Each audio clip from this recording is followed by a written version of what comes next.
Hello दोस्तों, मैं हूं आपका विवेक सर और हमारे चैनल का नाम है विवाश्वत उर्वेश क्लासेस। आज हम आपके लिए लेकर आए हैं नीट के फिज़िक्स के पीवाईक्यू जो कि हैं यूनिट नंबर सेकेंड काइनेमेटिक्स के।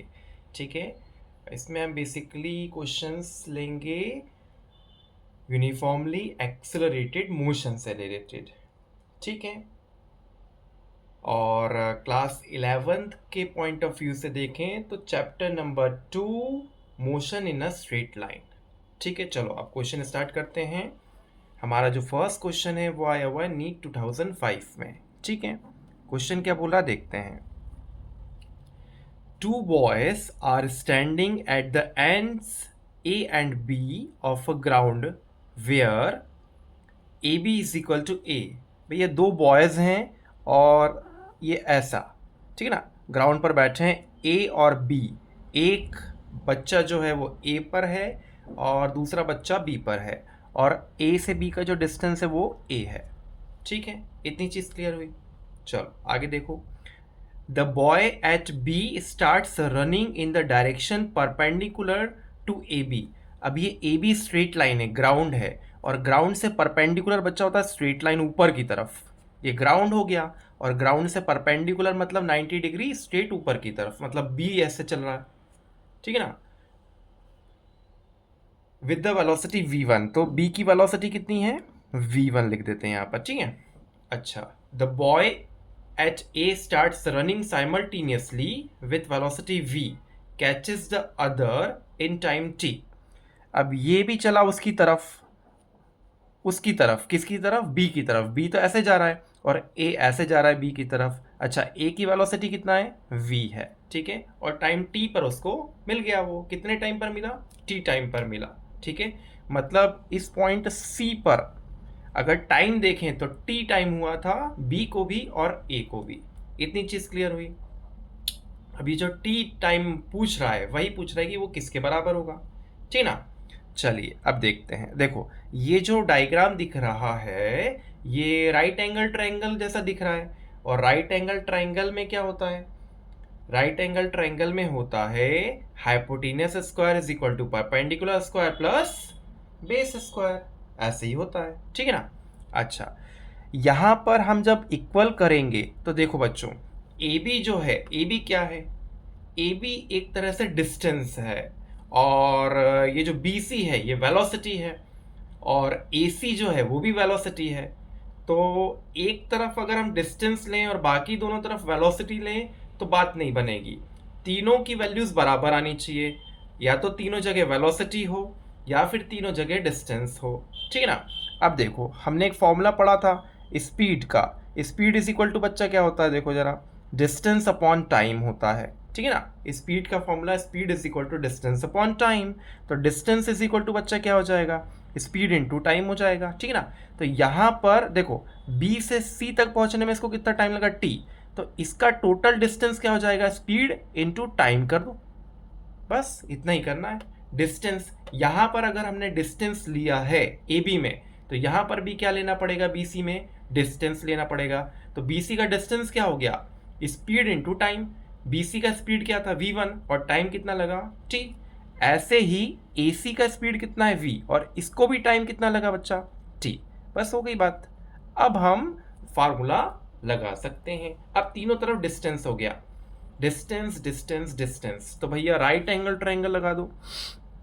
Hypotenuse square is equal to perpendicular square plus base square. Hypotenuse बच्चा कितना है, वीटी का होल स्क्वायर। ठीक है ना, इज इक्वल टू परपेंडिकुलर कितना है बच्चा, v1 टी का होल स्क्वायर प्लस बेस कितना है बच्चा, a का स्क्वायर। ठीक है, अब जरा सा इसको ओपन कर देते हैं तो ये हो जाएगा v square t square is equal to ये हो जाएगा v1 स्क्वायर, ये हो जाएगा टी स्क्वायर प्लस ये हो जाएगा कितना, a स्क्वायर। ठीक है, इतनी चीज़ क्लियर हुई। अब इसको इधर भेज दो तो v स्क्वायर, ठीक है ना, और टी स्क्वायर माइनस करोगे तो v1 स्क्वायर टी स्क्वायर, ये इधर चला गया, प्लस था तो माइनस हो जाएगा। ठीक है ना, is equal to a square हो गया। यहाँ से देखो क्या कॉमन दिख रहा है, टी स्क्वायर कॉमन दिख रहा है, तो टी स्क्वायर को कॉमन ले लो तो बचेगा कितना, v square minus v one square is equal to कितना आ गया बच्चा, ए स्क्वायर। ठीक है, अब जब हम टी स्क्वायर को यहाँ पर सब्जेक्ट मान के इसको नीचे भेज देते हैं, तो यहाँ चला जाएगा क्रॉस मल्टीप्लाई में नीचे, ए के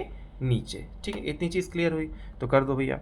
तो t square is equal to कितना आ गया, ए स्क्वायर डिवाइडेड बाय कितना आ जाएगा, v square minus v one square. ठीक है, और टी इज इक्वल टू क्या आ जाएगा, अंडर रूट का ए स्क्वायर डिवाइडेड बाय क्या आ जाएगा बच्चा, v square minus v one square. ठीक है, इतनी चीज़ क्लियर हुई। चलो ऑप्शन देख लेते हैं हम अपना।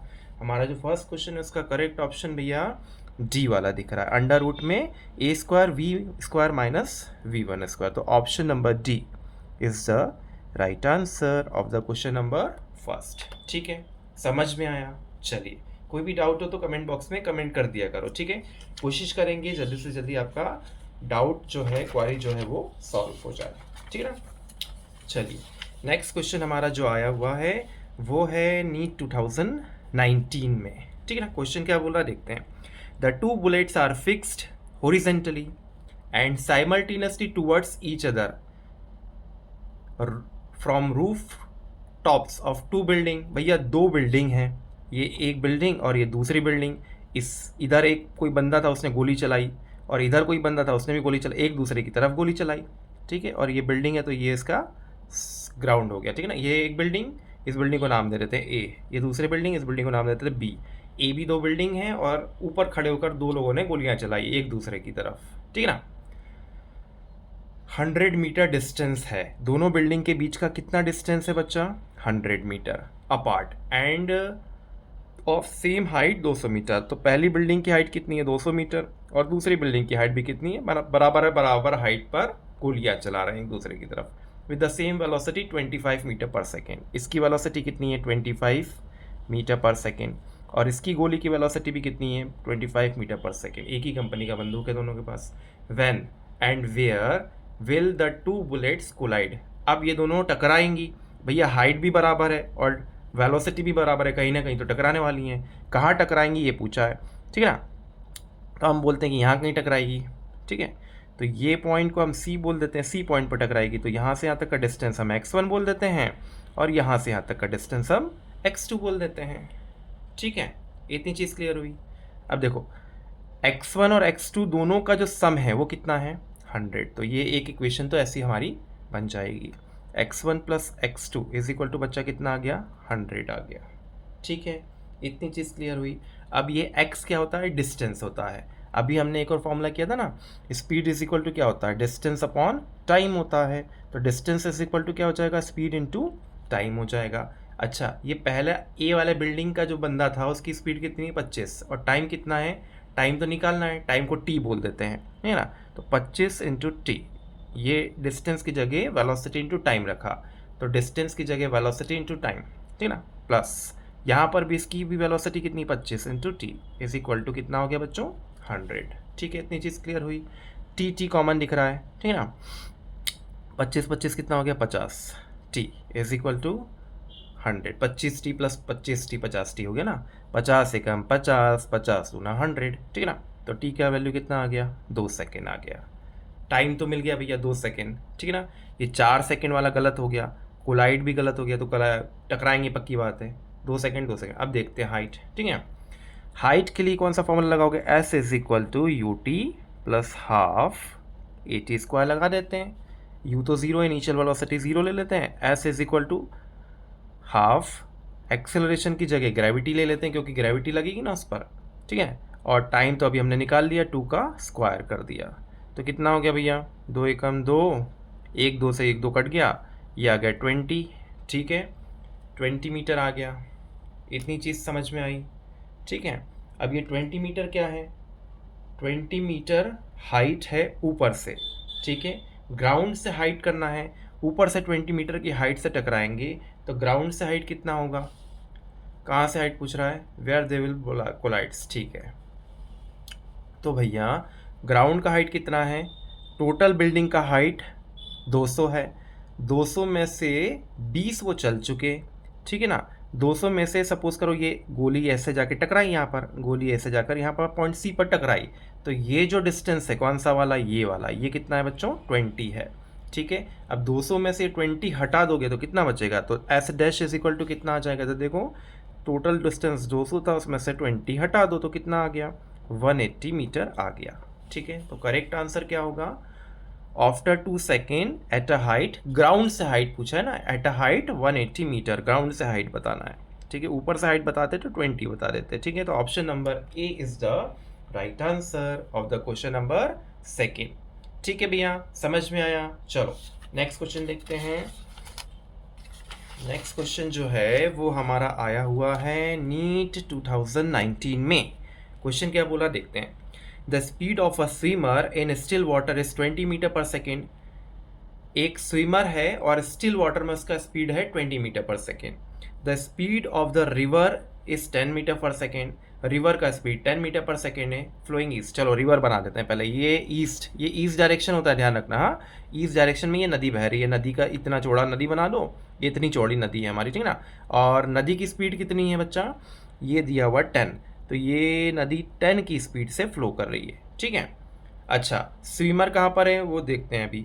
If he standing on the south bank, यहाँ कहीं पर साउथ बैंक, ये नॉर्थ ये साउथ हो गया, तो साउथ बैंक में स्विमर है। अब स्विमर को नदी पार करना है, ठीक है ना, तो ऐसे जाएगा तो नदी के साथ उधर बह जाएगा। ठीक है ना, नदी के अपोजिट में हमेशा स्विमर ट्रैवल करता है, स्विम करता है। हमेशा याद रखना, नदी जिस डायरेक्शन में फ्लो कर रही है उसके अपोजिट डायरेक्शन में आप स्विमर को फ्लो कराइए, स्विम कराइए इस डायरेक्शन में। ठीक है, अच्छा स्विमर का स्पीड क्वेश्चन में दे के रखा था, कितना था बच्चों, 20। ठीक है ना, ये स्ट्रेट लाइन से जोड़ दो।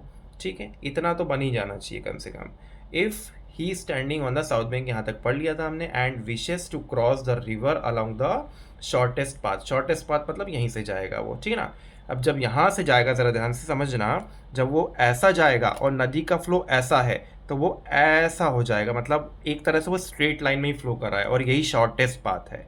जब वो ऐसे जाएगा ना तो नदी के फ्लो की वजह से वो इस डायरेक्शन में बहेगा और वो स्ट्रेट लाइन होगा, उसका पाथ कैसा हो जाएगा, ऐसा। ठीक है, इसलिए उसको इधर जाना पड़ेगा, नदी के फ्लो के अगेंस्ट। ठीक है बच्चा, इतना क्लियर हुआ। क्या बोल रहा है, एंगल पूछ रहा है, ये रहा एंगल। ठीक है ना, अब अगर ये राइट एंगल ट्रायंगल है तो ये हाइपोटेनियस हो गया और ये क्या हो गया बच्चों, परपेंडिकुलर हो गया। साइन थीटा बहुत सिंपल सा क्वेश्चन है। Sine theta is equal to क्या होता है, हाइपोटेनियस परपेंडिकुलर बाय हाइपोटेनियस, तो 10 डिवाइडेड बाय 20 कर दो, परपेंडिकुलर बाय हाइपोटेनियस, ये कट गया ये कट गया। साइन का 1/2 में वैल्यू कितना होता है, साइन थीटा 1/2 में किसा क्या होता है बच्चों, ये वैल्यू आपको याद होनी चाहिए, 30 डिग्री होता है। ठीक है ना, 30 डिग्री। अब ये किस डायरेक्शन में बह रहा है, ये ईस्ट डायरेक्शन, नदी बह रही थी, हमने बोला नदी के अपोजिट डायरेक्शन में, तो ईस्ट के अपोजिट क्या होता है, वेस्ट होता है, तो 30 डिग्री वेस्ट इसका करेक्ट आंसर आ जाएगा। ठीक है, समझ में आया। ठीक है, चलो नेक्स्ट क्वेश्चन देखते हैं।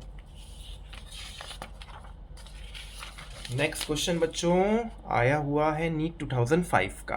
क्वेश्चन देखो, the displacement x of a particle varies with t as x is equal to a e की power minus alpha t plus, ये कोई इक्वेशन दिया होगा, चलो ठीक है। Where a b alpha and beta are positive constant, ये सब पॉजिटिव कांस्टेंट है भैया। The velocity of the particle will, velocity क्या होगी, okay, independent, drop, decreasing, increasing. ठीक है, चलो देख लेते हैं। तो पहले डिस्टेंस का फॉर्मूला या डिस्प्लेसमेंट का फॉर्मूला क्या दिया, ए ई की power minus alpha t plus b की पावर बीटा टी। ठीक है, अब इसका एक बार डिफ्रेंशिएशन कर देते तो वेलोसिटी मिल जाएगा। तो वेलोसिटी क्या होता है, डिस्प्लेसमेंट का डिफ्रेंशिएशन। ठीक है ना, तो ए डिफ्रेंशिएशन करोगे तो ई की पावर माइनस अल्फा टी का, तो minus alpha t as it is आएगा और अल्फा टी का आ जाएगा बच्चों माइनस अल्फा। ठीक है, प्लस b की पावर b इंटू ई की पावर होना चाहिए यहाँ पर, है ना, यहाँ पर कुछ मिसप्रिंट होगा, b इंटू ई की पावर बीटा टी, तो b इंटू ई की पावर बीटा टी तो भैया एज इट इज आएगा और बीटा टी का हो जाएगा बच्चा बीटा। ये हो गया डिफ्रेंशिएशन। ठीक है, अब वेलोसिटी बताना है कि क्या हो रहा है, तो वेलोसिटी इंडिपेंडेंट तो नहीं है, ये वाला गलत हो गया। ड्रॉप टू ज़ीरो, ये भी गलत हो गया। दो ऑप्शंस हमारे पास लास्ट चूज़ करने के लिए बचते हैं, या तो वो डिक्रीज़ हो रही है या फिर वो इंक्रीज़ हो रही है। ठीक है ना, तो देखो इधर माइनस आ रहा है और इधर प्लस आ रहा है। ठीक है, अच्छा माइनस आ रहा है और प्लस आ रहा है, तो क्या करेंगे, इसका एक बार और डिफ्रेंशिएशन करके देख लेते हैं, ठीक है। अगर एक्सेलरेशन, वेलोसिटी का डिफ्रेंशिएशन होता है एक्सेलरेशन, एक्सेलरेशन में देखते हैं अगर प्लस वैल्यू आएगी तो बढ़ रहा है और माइनस वैल्यू आएगी तो घट रहा है, ठीक है। कुछ नहीं आता तो उसका भी कुछ ऑप्शन देखेंगे फिर बाद में, ठीक है ना। पहले देख लेते हैं एक्सेलरेशन। एक्सेलरेशन होता है बच्चों dv/dt, मतलब इस इक्वेशन का फिर से डिफ्रेंशिएशन कर देंगे। तो देखो क्या हो गया, a e की पावर अल्फा टी का तो यही आ जाएगा, और minus alpha plus alpha square आ गया, प्लस बी ई की पावर बीटा टी का तो यही आ जाएगा, और यहाँ पर बीटा स्क्वायर आ गया। तो भैया यहाँ पर भी प्लस आ गया सिंबल, और यहाँ पर भी प्लस आ गया, तो एक्सेलरेशन में प्लस ही प्लस आ रहा है। बहुत बढ़िया, कोई दिक्कत वाली बात नहीं है। एक्सेलरेशन अगर पॉजिटिव है तो वेलोसिटी बच्चों कैसी होनी चाहिए, वेलोसिटी हमारी इंक्रीजिंग होनी चाहिए विथ टाइम। तो option number D is the right answer of the question number 4, ठीक है। तो वेलोसिटी अगर पूछा है तो डायरेक्ट वेलोसिटी से हम आंसर नहीं निकालेंगे, एक कदम और बढ़ जाएंगे, एक्सेलरेशन निकालेंगे और एक्सेलरेशन से आंसर दे देंगे कि भैया वेलोसिटी, अगर एक्सेलरेशन प्लस आ रहा है तो वेलोसिटी तो पक्की बात है कि क्या हो रही है, बढ़ रही है, तभी तो एक्सेलरेशन कैसा आया, पॉजिटिव आया, ठीक है भैया, समझ में आया। चलो नेक्स्ट क्वेश्चन देखो। नेक्स्ट क्वेश्चन जो है वो आया हुआ है नीट 2021 में। क्वेश्चन क्या बोला देखो जरा, a small block slides down on a smooth inclined plane starting from rest at time t is equal to 0. Let Sn be the distance traveled by the block in the interval t is equal to n minus 1 to n. Then Sn और Sn plus 1 का ratio, ठीक है। तो ये nth second में जो distance travel करते हैं उसका डायरेक्टली फॉर्मूला अगर हमें याद है तो इस क्वेश्चन को हम डायरेक्टली सॉल्व कर सकते हैं। देखो nth सेकेंड में जो डिस्टेंस ट्रेवल होता है बच्चों वो होता है u प्लस a/2 और 2n माइनस 1, ठीक है। अब अगर रेस्ट पर ऑब्जेक्ट है तो u क्या हो गया, 0 हो गया, तो Sn का वैल्यू कितना आ जाएगा, Sn का वैल्यू बच्चों आ जाएगा a/2 और इधर आ जाएगा 2n माइनस 1, ये इक्वेशन 1 बोल दो इसको। फिर क्या बोला उसने, Sn प्लस 1 बोला है, तो n की जगह जहाँ पर भी n क्वेश्चन में दिया है उसमें हम n प्लस 1 पुट कर देंगे। फिर से जहाँ जहाँ ये इक्वेशन आई ना, इस इक्वेशन में जहाँ जहाँ n है वहाँ वहाँ n प्लस 1 पुट कर देंगे। देखो Sn plus 1 is equal to a/2, ठीक है, 2, ये यहाँ पर n है, ध्यान रखना यहाँ पर n है, तो इस जगह पर क्या पुट करना है, n प्लस 1 माइनस 1, ये minus 1 as it is, n की जगह पर हमने क्या पुट किया, n प्लस 1। ध्यान रखना इस n की जगह 2 एज इट इज रहेगा, n को रिप्लेस किया n प्लस 1। अब इसको सॉल्व करेंगे पहले, n plus 1 is equal to a/2, ये हो जाएगा बच्चों 2 का मल्टीप्लाई अंदर होगा, 2 प्लस 2 माइनस 1, 2 माइनस 1 कितना होता है बच्चों, 2 माइनस 1 होता है 1, तो Sn plus 1 is equal to हो जाएगा a/2 2n plus 1। Equation number 2 कर दो इसको, ठीक है, दोनों को डिवाइड करो, 1 डिवाइडेड बाई 2 तो इधर कर देते हैं हम डिवाइड, Sn प्लस 1, ठीक है ना, a/2 2n माइनस 1 और a/2 2n प्लस 1, तो ये a/2 से a/2 हो गया कैंसिल, 2n माइनस 1 और 2n प्लस 1 रेशो आ गया। देखो ज़रा कौन सा ऑप्शन है, 2n minus 1 2n plus 1, option number B is the right answer of the question number 5। ठीक है भैया, समझ में आया। चलिए आज के लिए इतना ही, पसंद आए तो लाइक शेयर और सब्सक्राइब ज़रूर करिएगा, ठीक है, और क्वारी आए तो कमेंट बॉक्स में कमेंट कर दीजिएगा, ठीक है। आपके कमेंट आते भी हैं, क्वारीज आते भी हैं, ठीक है, कोशिश करते हैं जल्दी से जल्दी उसको सॉर्ट आउट कर दें। चलिए, थैंक यू।